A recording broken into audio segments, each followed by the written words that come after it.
Assalamualaikum warahmatullahi wabarakatuh. Salam Sobat Wisata, selamat datang di podcast Dinas Kebudayaan, Kepemudaan, Olahraga, dan Pariwisata Kabupaten Sumeneb. Kali ini berjumpa lagi dengan saya, Taufan, akan menemani Anda semua pada podcast dengan topik e-sport. Nah, e-sport ini merupakan satu event yang terdaftar dalam Sumeneb Calendar of Event tahun 2025. Nah, e-sport sendiri merupakan fenomena yang mengejala di kalangan Gen Z.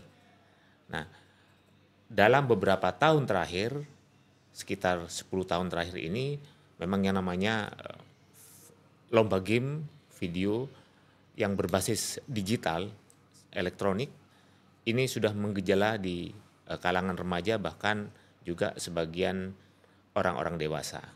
Nah, apa dan bagaimana mengenai e-sport sendiri yang menjadi event? Untuk itu di studio sudah hadir bersama saya. Yang pertama, Mas Jimmy dari Panitia Pelaksana Event e-sport. Selamat pagi, Mas Jimmy. Selamat pagi, Pak. Ya. Dan yang kedua, Sahril. Nah, Sahril ini adalah peserta ya. Ya. Nah, selamat pagi Mas Sahril. Selamat pagi, Pak. Ya, oke. Enggak apa-apa ya, nanti suaranya agak keras. Ya. Ya. Eh, kita akan ngobrol santai mengenai satu event ini. Nah, tentunya event ini punya segmentasi remaja ya. Yep. Dari pelajar, anak-anak sampai mahasiswa, bahkan beberapa orang dewasa. Nah, ini mungkin di kalangan kita, kalangan mereka itu ingin refreshing, ingin relax, sehingga main-mainnya main game ya. Oke, yang pertama saya ingin tanya kepada Jimmy. Yep. Nah, apa sebenarnya latar belakang dari event ini dilaksanakan dan kemudian masuk di kalender event Sumeneb? Bisa diceritakan? Karena kita sebenarnya itu berawal dari turnamen-turnamen kecil, Pak. Jadi sebelum kita sampai di sini, dulunya kita itu punya komunitas. Nah, komunitas itu ternyata berkembang dari tahun ke tahun. Ternyata semakin banyak player yang ada di kabupaten kita. Nah, dari melihat itu, bisa nggak ya kita membuat event yang gede, yang dimana event ini dirangkul dengan pemerintah atau bekerja sama dengan pemerintah. Nah, dari itu kita coba lihat masuk sana sini, ternyata kita menemukan jalan, dan ya sampai di titik ini kita bersama pemerintah untuk membuat satu event yang sangat besar seperti itu. Tahun berapa Jimmy komunitas itu ada dibentuk? Komunitas pertama kali kita bentuk di tahun 2020, di mana game yang kami mainkan itu namanya Mobile Legend. Mobile Legend ya. Itu 3 tahun setelah dirilis dan masuk ke Indonesia. Jadi awal mulanya itu dari tahun 2020 kita membuat sebuah komunitas. Komunitas ya. Habis itu kita coba mencari jalan, apakah kita punya akses untuk mendapatkan beberapa hadiah lah dari pengembang gamenya tersebut. Ternyata ada. Habis itu kita coba kontak, kita daftar di dalamnya dan diterima. Jadi setelah adanya komunitas ini, kita tiap minggu itu rajin membuat event. Jadi semakin dikenal sama teman-teman. Oke. Event itu adalah lomba maksudnya? Lomba. Kalau mabar itu, saya sering mendapat istilah ya, mabar itu gimana? Kalau mabar itu istilahnya main bareng. Main bareng ya. Jadi teman-teman satu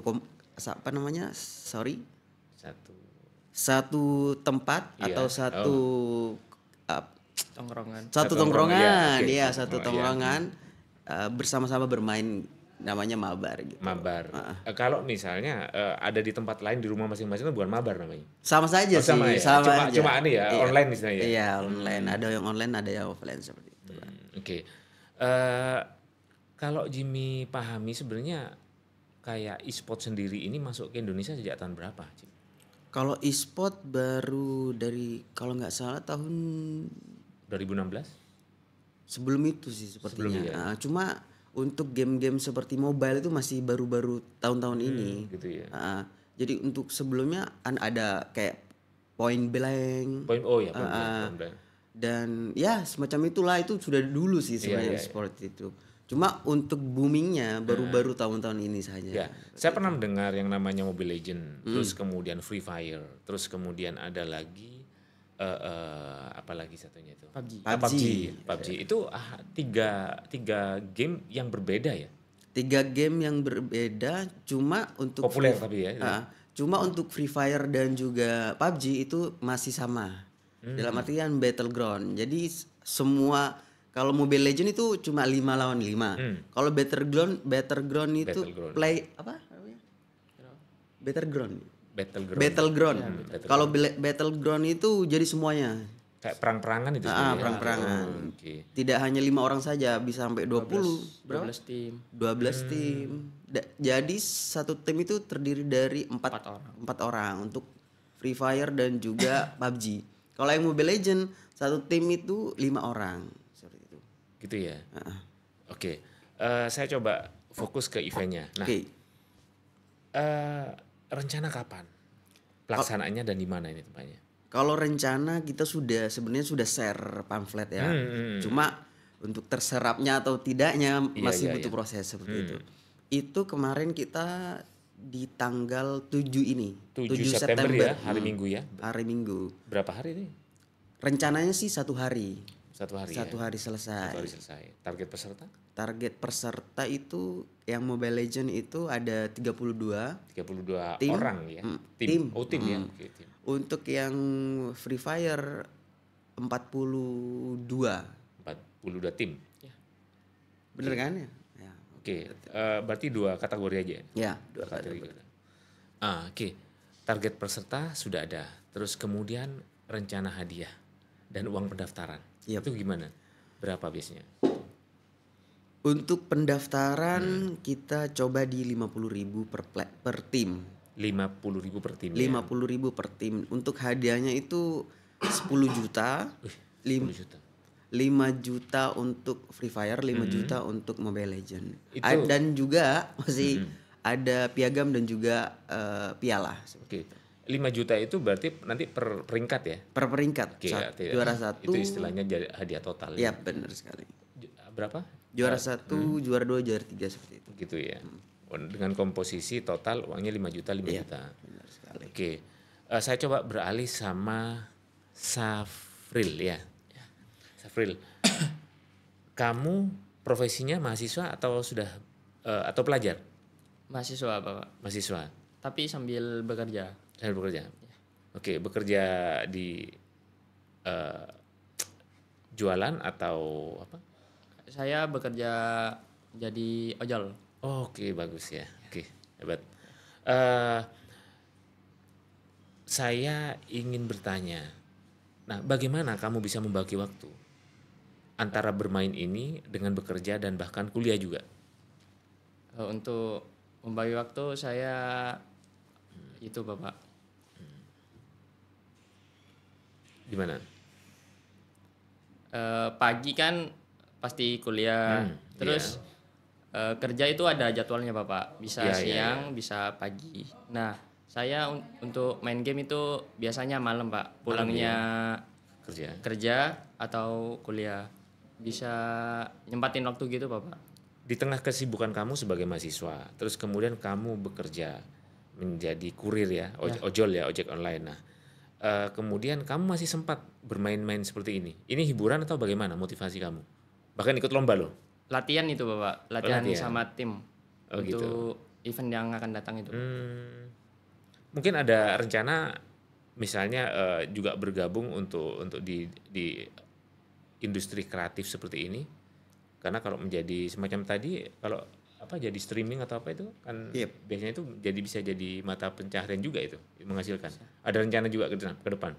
Rencana sih ada, cuman untuk itu waktu dekat enggak ya? Iya, enggak ada. Ya. Kan untuk streaming itu butuh follower sama gitu. Ya waktu banyak untuk main game itu butuh banget sih Bapak. Gitu. Ya. Soalnya live streaming itu biasanya berjam-jam ya Mas. Tergantung ini sih di di jadwalnya, entah itu mau 2 jam, mau 3 jam, mau 4 jam. Semakin biasanya ya teman-teman yang streamer itu semakin banyak yang nge-give, biasanya semakin lama dia untuk streaming seperti itu. Gitu ya. Iya. Semakin seru juga sih sepertinya kalau misalkan semakin lama, karena kan interaksi sesama dari host sama juga yang nonton itu interaksi antara host dan juga penonton jika semakin lama pastinya akan menimbulkan ketertarikan lah. Jadi butuh waktu yang benar-benar lama agar live streamingnya jadi seru seperti itu. Oh gitu. Bukan sebaliknya ya, karena lama jadi jenuh, enggak? Kalau yang biasanya kalau udah jadi penonton setia semakin seru seperti gitu, itu. ya. Iya. Oke. Jimmy, saya ingin tanya sebagai orang yang sudah bertahun-tahun hobi dengan olahraga modern ini ya, olahraga digital. Kemudian kamu pasti sudah merasakan bagaimana dampak-dampak, misalnya ada yang kecanduan sampai nggak bisa membagi waktu, kemudian juga kamu sendiri sudah merasakan bagaimana positifnya dari game ini. Nah, bagaimana kamu secara moral bisa bertanggung jawab sebagai panitia di event ini? Oke. Kalau masalah itu seperti kayak itu seperti dampak negatif kali ya kita bahasnya ya. Kalau masalah dampak negatif kembali lagi sih ke masing-masing atau pribadi, karena kita sebagai panitia lah kita tidak bisa untuk mendikte tiap pemain itu atau tiap orang yang memainkan game tersebut kayak mengatur untuk bagaimana membagi waktu, bagaimana untuk melihat hal yang baik atau melihat hal yang buruk dari permainan tersebut. Tentunya itu yang bertanggung jawab lah istilahnya dari orang tuanya masing-masing. Oke. Untuk 16 tahun ke bawah itu memang harus di lingkungan keluarga terlebih dahulu. Karena pengaruh terbaik itu lingkungan sekitar. Kalau kita sebagai panitia, kita cuma ya menghimbau buat teman-teman agar tidak terlalu jauh atau tidak terlalu jatuh dalam permainan tersebut. Dan juga di game tersebut sebelum loading screen atau mau masuk ke game tersebut, di game Mobile Legends itu sudah banyak peringatan seperti itu. Oh, sudah ada iya. Jangan terlalu memainkan game ini berlarut-larut. Itu ada di gamenya tersebut. Untuk yang Mobile Legends, untuk yang lain, untuk yang Free Fire, karena itu yang banyak bermain itu anak-anak di bawah 17. Iya, pelajar ya. Masih masa pelajar, itu masih tanggung jawab dari orang tua masing-masing. Artinya kalau usia di bawah itu nggak boleh ikut? Boleh ikut, tapi masih izin orang tua. Izin orang tua. Maksud saya begini, sebagai panitia, apalagi ini masuk ke kalender event ya, artinya dampak-dampak negatif, hal-hal yang kemudian dikhawatirkan orang tua, panitia juga tidak salah kalau ikut mengedukasi. Ya, jadi bisa saja itu masuk ke semacam SOP untuk lomba, apalagi ini masuk ke kalender event. Nah, jadi kekhawatiran orang tua itu juga harus ditampung, sehingga panitia juga punya SOP sendiri. Bagaimana ini juga bisa mengedukasi, biar tidak menjadi kecanduan yang berat, jadi lupa tugas utama menjadi pelajar, kan begitu? Iya, benar. Oke. Mungkin ada saran dari peserta ini, dari siapa? Syahril. Saran kenapa, Pak? Saran ajakan buat teman-teman biar tidak terlalu kecanduan, karena kalau saya lihat Syahril sendiri ini contoh peserta seneng game tapi nggak lupa untuk ikut bekerja dan segala macam. Nah itu silakan. Pinter-pinter bagi waktu sih. Itu ya. Main secukupnya. Kalau jago nggak perlu main lama, Mas. Wah, iya. Kalau jago justru nggak main lama. Iya. Berarti yang lamanya mereka yang main lama itu nggak terlalu jago juga ya? Soalnya kalau lama-lama main itu bikin jenuh. Terus bikin stres juga biasanya. Oh gitu. Soalnya ya. Kan di game itu nggak seterusnya menang, ada kalahnya. Kadang yang kalau istilahnya lost track itu bikin emosi. Emosi? Ya, emosi. Bisa dibanting? Nggak juga? Anak-anak kecil biasanya yang begitu ya. Ya, toksik juga biasanya. Iya. Oke, saya coba beralih ke Jimmy. Yep. Jimmy sendiri kan sudah bertahun-tahun ya. Kita tahu bahwa game ini, e-sport ini masuk ke bagian industri ekonomi kreatif. Ya. Ada orang yang banyak mendapatkan penghasilan dari game-game seperti ini. Nah, saya minta penjelasan tentang itu. Oke. Sepertinya itu lebih ke arah kreatif ya. Iya. Karena kalau kita hanya bermain game saja itu tidak menghasilkan. Kalau misalkan dari orangnya sendiri mau membuat sebuah konten, Ya, contohnya konten ya, bikin konten ya. konten creator atau orang yang membuat sebuah konten dari game tersebut dan game tersebut konten tersebut di-upload entah itu di Instagram, di TikTok, di YouTube dan bisa menarik orang untuk melihatnya atau memfollownya, itu bisa menjadi sebuah keuntungan ya, secara materi bisa menghasilkan. Bisa menghasilkan. Oke. Ada rencana ini menjadi profesi masa depan atau gimana, Jim? Atau hanya untuk momentum ini saja? Gimana itu? Kalau saya memang sedang merintis. Oh, merintis ya. Merintis menjadi serius ya? Ya, merintis menjadi serius. Karena secara ekonomi ini juga sudah menghasilkan. Menghasilkan, ya benar. Tapi sekali. tadi disampaikan bahwa kalau sekedar main-main biasa mungkin tidak menghasilkan. Tidak menghasilkan. Oke. Gimana? Cuma kalau misalkan ingin menghasilkan benar-benar serius, memang benar-benar harus main dan mendapatkan juara di daerah masing-masing. Dalam artian jika sudah orang tersebut sudah jago, sudah terkenal di mana-mana, itu bisa kita rekomendasikan menjadi atlet ataupun pro player. Oh, memang ada ya atlet nasional atau provinsi atau kabupaten di level ini? Ada. Dan ini resmi? Resmi. Bisa dijelaskan itu? Oke. Di Mobile Legends sendiri itu ada liganya, sudah ada liganya. Namanya MPL. Itu ada liganya sudah. Jadi tier teratas di Mobile Legends itu ada MPL, ada tier 2-nya ada MDL, dan tier 3-nya dari komunitas. Bisa dijelaskan MPL itu apa? MPL itu Mobile Legends Premier League. Oke, yang satunya? MDL Mobile apa ya? Ya, bahasa Indonesia aja. Apa kalau bahasa Indonesianya apa kira-kira? Satu langkah untuk masuk ke MPL lah. Oh, artinya level itu tentang level ya? Iya, tentang leveling ya. Leveling. Okay. Jadi di MPL itu orang-orang yang sudah pro, yang dimana teman-teman yang bermain di situ sudah digaji, sistem gaji seperti itu. Sama juga di MDL-nya, sama-sama sistem gaji seperti itu. Itu resmi berarti resmi, ya? Sudah. Sudah ada tahapan sebagai atlet gitu ya? Iya, benar sekali. Oke. Mungkin gini, saya minta sebagai panitia bisa menyampaikan ajakan dan harapan, terutama biar peserta banyak. Okay. Yang pertama. Terus yang kedua, sebagai panitia juga Jimmy harus bisa memberikan himbauan. Mumpung ini di podcast, silakan. Okay. Untuk teman-teman ya, karena event ini event setahun sekali, bisa yang punya minat, yang punya bakat, atau yang memang bergelut di game ini bisa untuk mencoba mendaftar. Karena nantinya jika teman-teman bisa kami lirik atau teman-teman punya kemampuan lebih, bisa kami rekomendasikan untuk menjadi atlet.